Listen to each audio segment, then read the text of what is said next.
Welcome to Feng Shui Living, a podcast for busy women looking to de-stress and live with more intention. I'm Lisa Morton, and I'm passionate about helping you create a home that not only inspires you, but empowers you. Years ago, I was severely struggling with my mental health and wellness, and while I'd implemented yoga, meditation, therapy, and more, I just could not find that missing piece of the puzzle. And that was until I explored my home. You see, the interior designer in me had made it beautiful, but it wasn't supporting me energetically. Fast forward, and I've now been in the interior design industry for 20 years, and I've devoted the past 10 years to Feng Shui and a holistic design approach. In this podcast, I'll be sharing with you interviews, stories, and knowledge, as well as some super easy, simple tips that you can take on today. If you're looking to be more intentional and create a life and home that you love, then you're in the right place. Hello, friends. Welcome to today's episode. I'm your host, Lisa Morton, and in today's episode of Feng Shui Living, we're going to get into creativity.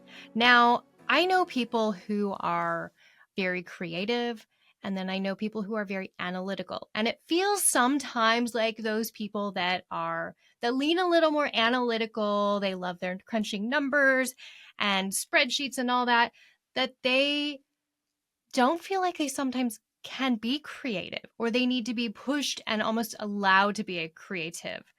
But I found this quote that I think you'll love from Albert Einstein, of all people. Creativity is intelligence having fun.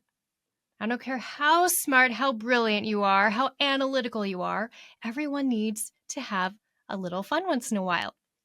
So hang out with me during this episode as I share about inspiring your creativity. Now, this all stems from an event I went to this weekend. So I went to a friend's home. She hosted a party, and it was a ladies' brunch, but we were all tasked to bring a brunch board. So kind of like a charcuterie board, but with brunch items. Oh my gosh, the first thing that popped in my head, oh panic, what am I going to do? Right? She's one of those friends that does everything over the top. And sometimes you're like, I just can't compete with that. I knew it would be over the top. She had a Bloody Mary bar and a mimosa bar. Oh my gosh, but it was so fun. So everybody brought boards. I took a board that I thought would be kind of fun, and it was a chia seed pudding, a non-dairy, gluten-free chia seed pudding board. So I had made this really great non-dairy chia seed pudding, and then I had all these toppings, all these berries washed and ready to go, piled up beautifully, as well as just yummy, delicious toppings, granola, gluten-free granola, some coconut, some nuts, and even some little teeny chocolate chips. So people could create whatever style of chia seed pudding they wanted, whatever they could dream up. There were also boards that were a little more traditional. There was one that was a really great gluten-free board. Had some gluten-free donuts, some gluten-free waffles, and then there was just some really great, yummy, decadent boards. One in particular, the woman had taken a champagne bottle, had lights in it, had wrapped it with beautiful fabric and ribbons. And then at the bottom, she had chocolate covered strawberries. It was amazing. And that was definitely a hit, but it was so fun to see. We actually found out a few days prior to the event that there was going to be a competition. So after experiencing this for the first year, next year, I will definitely up the ante a bit. I'm not sure how, but we're gonna go up from here. I can't wait. Anyway, if you're looking for a fun idea, something to do with your lady friends, with some couples, host a brunch board party. It was so great. But that leads me into today's episode. So I was telling a friend about it, and I was like, it was so fun to see how everybody came up with something different. And her response to me was, well, I don't know. I'm not creative. I don't know how I'd come up with anything. I'm like, sure you are. Sure, you'd come up with something. No, I don't think so. And you could tell she almost shut down a little bit. Like she didn't feel comfortable accessing this. And sometimes we need to make it more comfortable to do that, right? Sometimes we have to set up our space. Sometimes we have to set up our bodies so that we can invite in creativity. So I have 4 steps to inspire creativity for your body, your space, whatever you're looking to grow, however you're looking to grow creatively. So one deals with connection, one deals with your body, and then we're also going to talk about, of course, your environment, and then also getting out of your environment.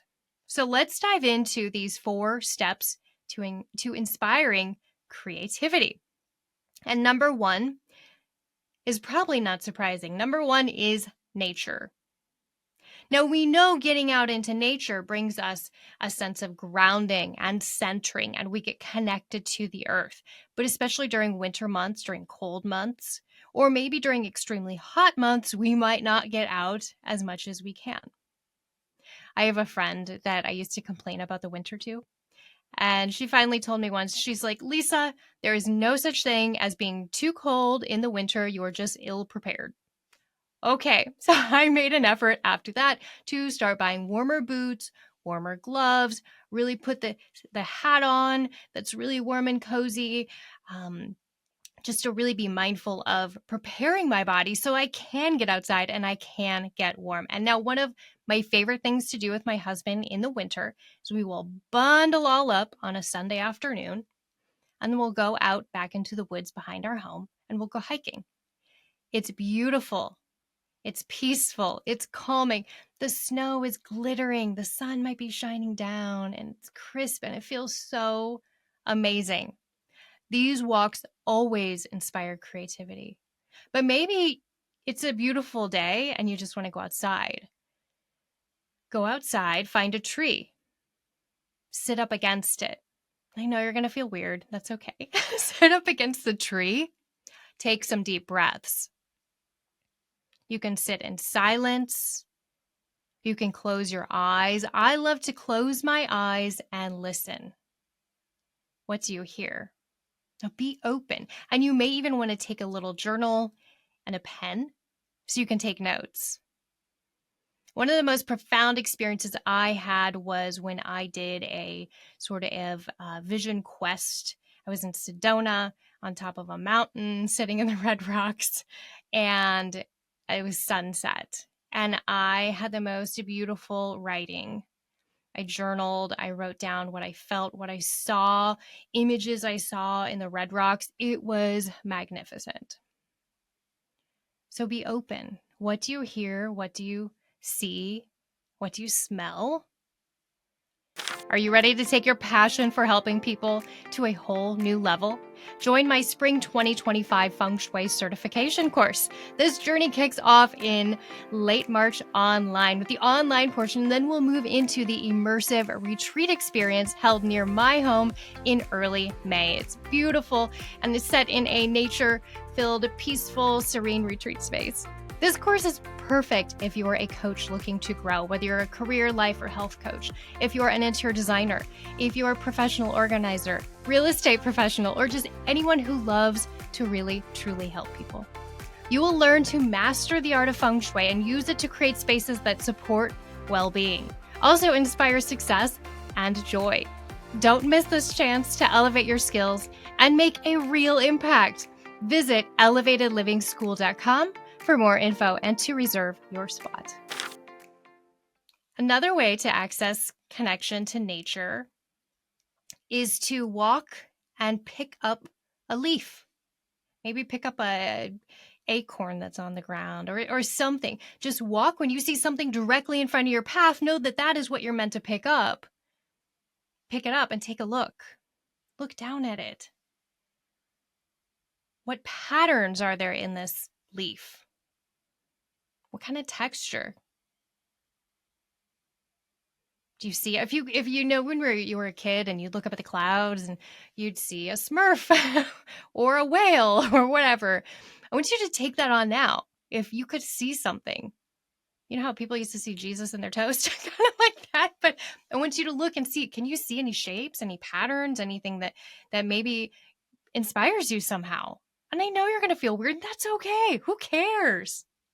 Just see what comes up. Sometimes things are always sitting beneath the surface, just waiting to bubble out. And then you'll have the most brilliant, amazing idea. Okay, so nature, getting connection to nature is number one. Get grounded, but then also explore nature. Listen, look, sense it. Okay, number one. And number two is to really connect with your body and move your body. I have found I get the best ideas whenever I'm moving, whenever I'm active. I can't run anymore since I had knee surgery, but when I did run, I would keep a notepad and a pen just inside the door. So the second I got back from my run, I could take notes. I would get the most amazing, brilliant ideas on my runs. Sometimes I'd even have to stop and take notes in my phone. So as you're walking, as you're moving, maybe you're going to go on a walk today. Maybe instead of listening to the pop music you normally do, turn on something really soothing and meditative, or maybe no music at all. Just walk and see what comes up. You can even set an intention.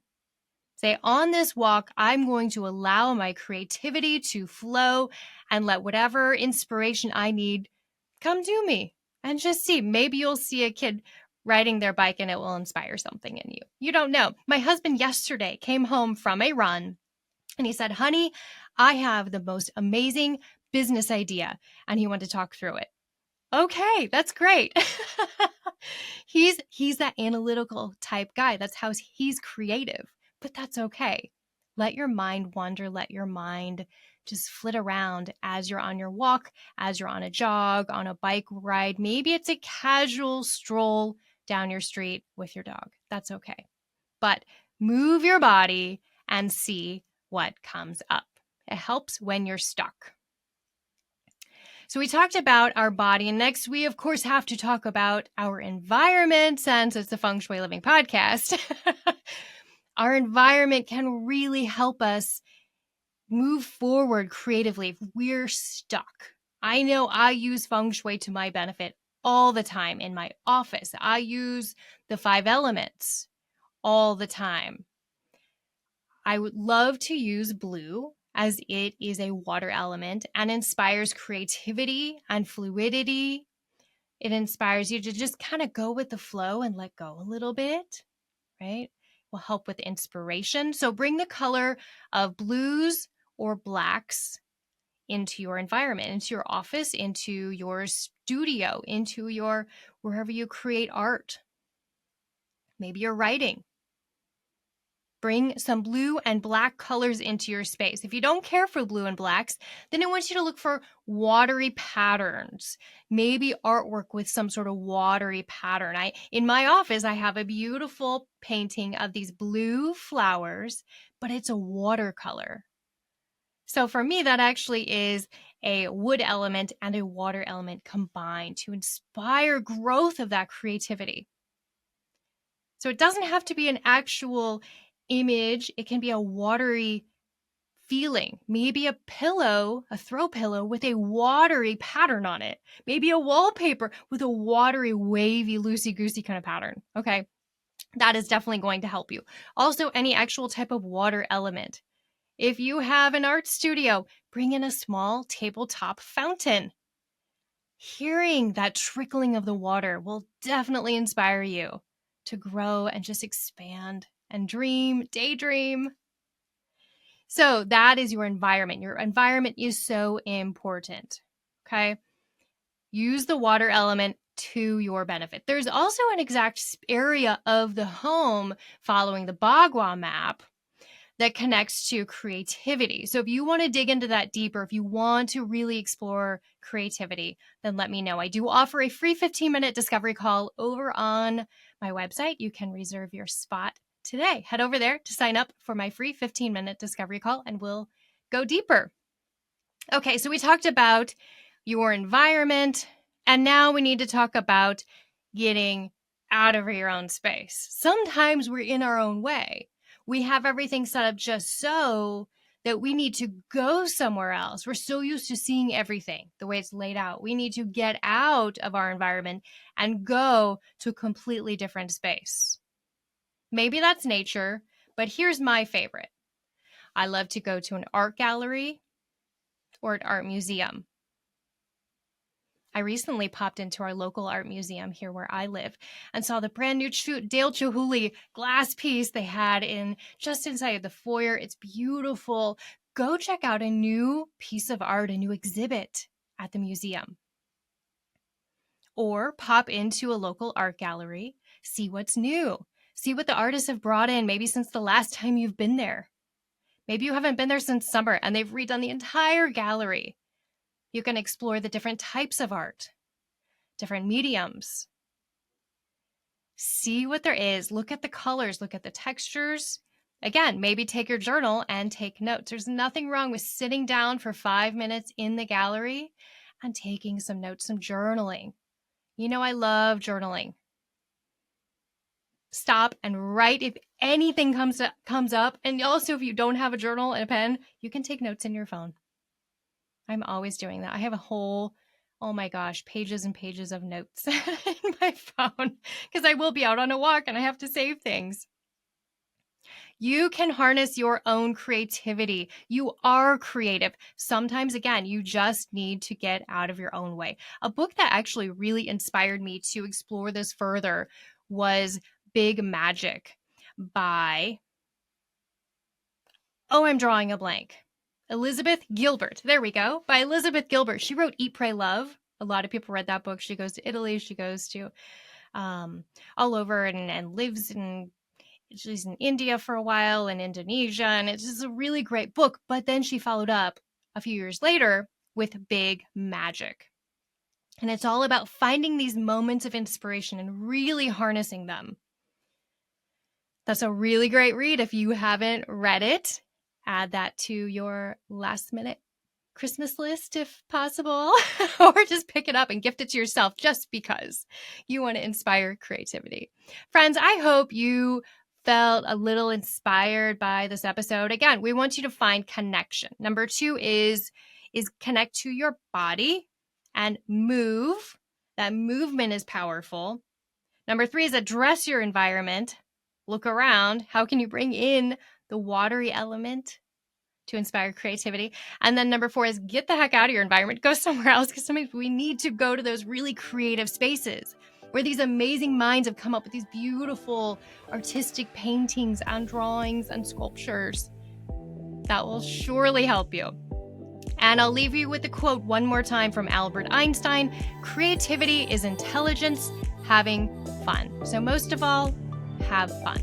I will see you at our next episode, friends. Take care. Special thanks to our production company, Influencer.tv, the WELT 95.7 studios, and our sponsor, Good She. For more information, head over to the show notes. Be sure to hit the like button, hit subscribe, and give us a 5-star review. I'll see you next time.